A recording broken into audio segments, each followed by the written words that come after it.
children, I hope that you all are staying at home safely. Now I have came with a new video session of Standard 9 English Unit 2 poem A Poison Tree by William Blake. Let us have a look on video session. Welcome to the video session of 9th Standard English poem A Poison Tree by William Blake. Let us see the brief explanation of the poem. William Blake, born on 28th November 1757. He was an English poet, painter and printmaker.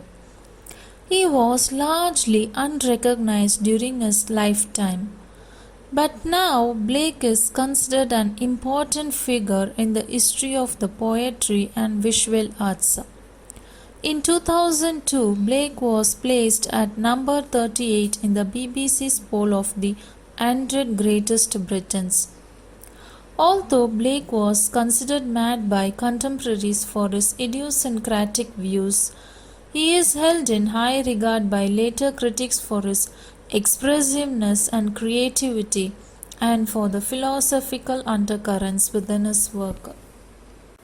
Blake was a profoundly religious man who had some extraordinary spiritual experiences in his life. He was so deeply religious, it becomes very easy for us to comprehend. The poem A Poison Tree is based on fundamental biblical principles. It appears that the main theme for this poem was inspired by a scripture which is taken from the book of Hebrews. A fable is a simple story with a deep moral meaning in it.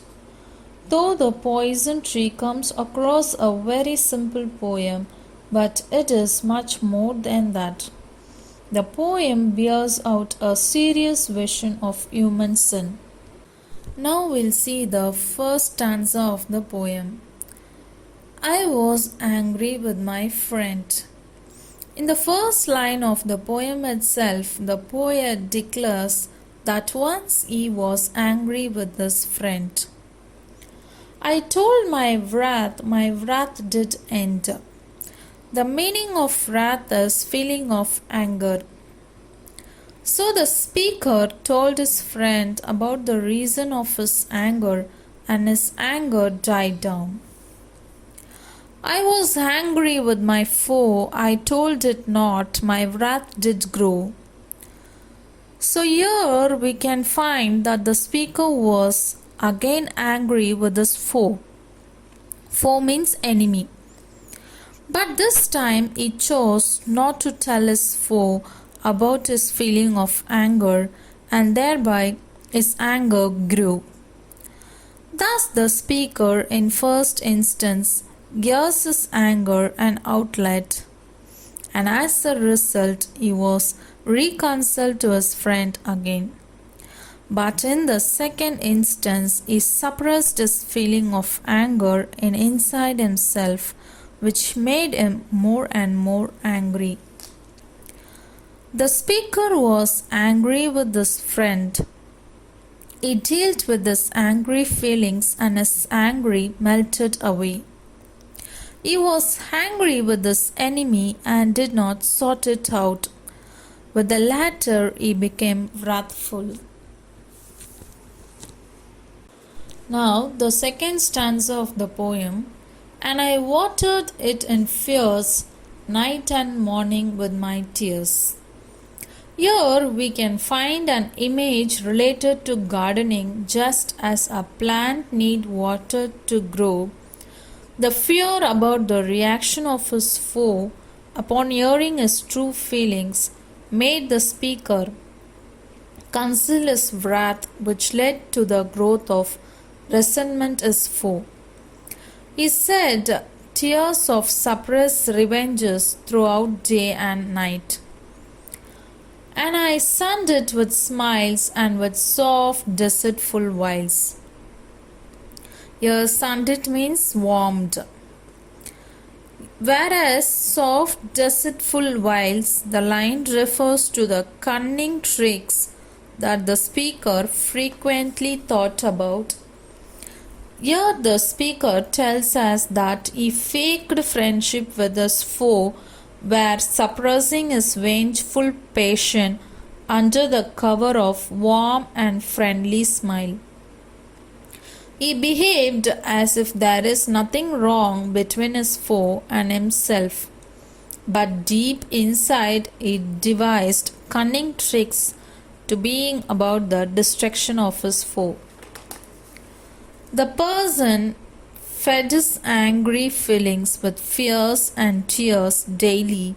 He also put on a friendly friend to deceive others about his anger. Next stanza. And it grew both day and night till it bore an apple bright. Here it refers to the poison tree that grew both day and night, but it deals deeper into the meaning of the poem. Then we can trigger out that the it which is used here actually refers to the suppressed wrath of the speaker. So the suppressed wrath of the speaker grew continuously. It grew both day and night until it bore an apple day and night. Every one of us knew the proverb that all the glitters is not gold. And in this case also, the exterior beauty of the apple is used as a bait to catch the prey.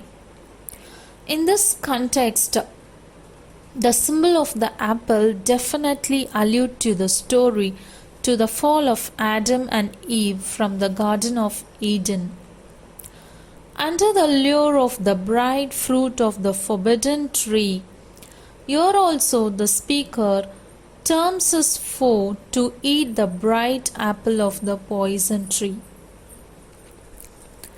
Next line, and my foe beheld it shine, and he knew that it was mine. His foe was mesmerized by the shine of the apple, and he was chill and suppressed position with smile. The angry feelings grew so strongly inside the speaker that it became a poison tree. The speaker compared it to an apple tree that bore fruit, or an apple bright. The enemy saw the fruit and knew it belonged to the speaker. Now we came to the last stanza of the poem. And into my garden stole. Your stole means to steal secretly without seeking permission. When the night had while the pole, while means covered. Here the night was so dark that even the pole star could not be seen. So his enemy came secretly into his garden in the darkness of the night and covered the pole star. If you look carefully here, you can find the night has been personified. The night is doing something, it is covered the pole. Next line. In the morning glad I see my foe outstretched beneath the tree. In the morning the speaker was glad. Your glad means happy. The speaker was glad to find his enemy death beneath the poison tree, under the poison tree. The speaker is so much blinded by his wrath that he comes across the man without any human feeling or compassion. Wrath, like all other emotions, are natural and must be given vent to. When it is suppressed or concealed, it poisons the whole mind and leads to dangerous consequences. Thus, the poison tree or the suppressed wrath not only destroys one's enemy, but it also leads to self-destruction. The enemy entered the speaker's garden quietly at night when it is dark to steal the apple. In the morning, the person saw his enemy lying on the ground beneath the tree. Now we came to the end of the poem. The moral of the poem is we should not allow anger to control our life. We should express our feelings in a healthy way. We should make peace with everyone, even friend or foe. The overall summary of this poem is about anger management. It highlights what happens if we don't control our anger. In life, our relationship with others are normally based on two groups of people. Friends, those we can get along with, and rivals, those who are hostile to us. Disagreements among friends are never long lasting because good feelings, trust, and confidence override hostility. Friends would normally sit down and talk. Eventually, we make no effort to hide our unpleasant feelings, even at the risk of hurting our rivals. We might even feel happy when misfortune befalls our rivals. Now we'll see the rhyming words. What is a rhyming word? A rhyming word means having same sound. Normally it comes in the end of the line. Now I have given you the first stanza of the poem as an example. If you take the first line of the poem, the last word is friend. And see the second line of the poem, the last word is end. Here, friend and end are the rhyming words. So you have to mention the first letter of the alphabet A and A. And if you take the third line of the poem, the last word is foe. The fourth line of the poem, the last word is grow. Here, foe and grow are the rhyming words. So you have to mention the second letter of the alphabet B and B. Here the rhyme scheme is A, B and B. If you see for the other stanzas, the rhyming scheme will be repeated for all the other three stanzas. The rhyme scheme is A, B, B. Now we'll see the figures of speech. The figures of speech used here is alliteration.